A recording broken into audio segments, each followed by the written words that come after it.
labor force participation rate, which is provided by the Bureau of Labor Statistics, is important for assessing labor market conditions and the strength of the overall economy, especially when used with other data, such as wages, job creation, and the unemployment rate. Broadly speaking, it can point to American sentiment regarding the job market and the potential for changes in wage growth. It's released within the Jobs Report on the first Friday of each month at 8:30 a.m. Eastern Time. The labor force participation rate is the percentage of the working age population that is in the labor force. The Bureau defines the working age population as individuals older than 16 who are not active military members or not institutionalized.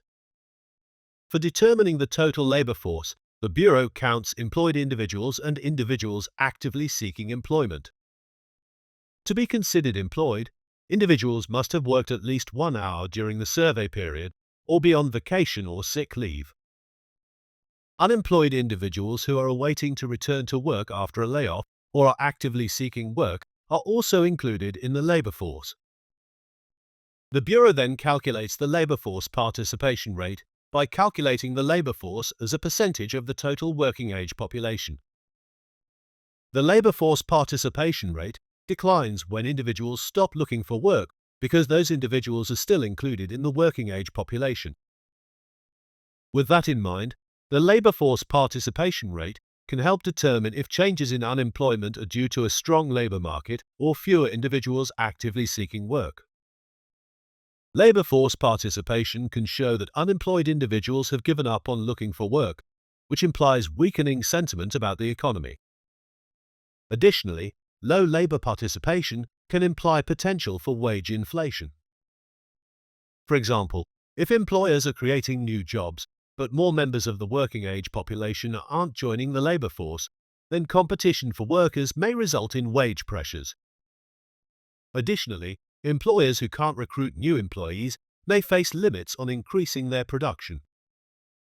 When assessing the labor force participation rate, demographics and other factors should be considered. For example, through the 1950s, the labor force participation rate ranged from approximately 58% to 60%. As women increasingly entered the workforce, the rate increased to around 67% as of the late 1990s. The COVID-19 pandemic also impacted the labor participation rate because it reduced the number of families in which both parents work. As schools closed to reduce the spread of COVID-19, parents needed to stay home to take care of their children. Additionally, some workers who became sick with COVID-19 decided to retire rather than return to work. Other individuals with long-haul COVID-19 have been too ill to return to the workforce.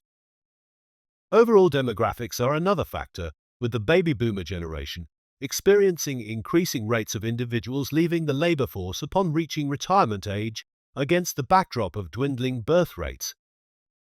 The labor force participation rate is released as part of the broader labor report that discusses jobs added, wages, and unemployment.